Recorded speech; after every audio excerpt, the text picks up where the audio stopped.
Hi everyone, so here's my jewelry object presentation. I'm doing my presentation on the wig rings of Sithathoryunet. They're dated to around 1887 to 1813 BCE, which would have been the Middle Kingdom period, more specifically the 12th dynasty. That would have been somewhere between Senusret II and Amenemhat III's reigns. They were found in Fayum el Lahun in the tomb of Sithathoryunet, and the excavation that discovered them was a British School of Archaeology in Egypt's excavation that took place in 1914. They're currently housed at the Met in New York City, and the Met purchased them in 1916 from a private individual. So for the visual analysis, there isn't much to the rings themselves.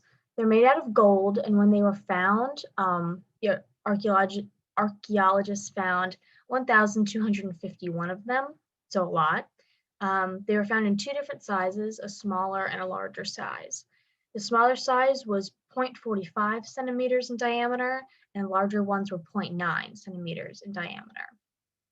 They're a simple ring, circular shape, and they were flexible enough to be opened and wrapped around the hair and then squeezed closed again to stay on the hair. They're currently being displayed, like I said, at the Met, who put them on a modern wig so that viewers can see how they would have been worn instead of just displaying them individually. And that's what this picture and the picture from the first slide are from the Met on a modern wig. So the wig rings, like I said earlier, were found in the tomb of Sithathoryunet, specifically in the jewelry niche of her tomb.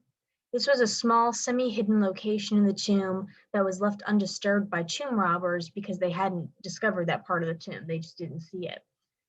So it remained largely intact. There were multiple other pieces of jewelry and accessories that were found with the wig rings, including a golden diadem or a crown, and a necklace with a pectoral with Amenemhat III's name on it. The wig rings had previously been stored in a wooden box that has since decomposed, and they were also thought to be attached to a wig that has not survived either. The picture on this slide is a recreation of one of the wooden boxes that would have been in the tomb and would have held some of the pieces, including the wig rings. So who was Sithathoryunet? We've discussed her a little bit in class. We've seen some objects from her tomb, but just to give a little more background. She was an ancient Egyptian princess as the supposed daughter of Senusret II. She's suspected of being one of his daughters because she was found underground in her tomb, was underground next to his tomb. Records of her name and her title as a princess come from inscriptions on 4 canopic jars that were also found in her tomb, including the one pictured here. Her mummy was missing from the tomb, and like I said earlier, many of the items were decomposed by the time the excavation team found it or stolen by tomb robbers. She must have lived into the reign of Amenemhat III, who would have been her nephew, because his name is found on a number of objects in her tomb. So this means she would have been alive at the very least during the reigns of her father, her brother, and her nephew. The usage and cultural importance. For these wig rings, we can telescope out and look at the more general importance of jewelry to ancient Egyptians.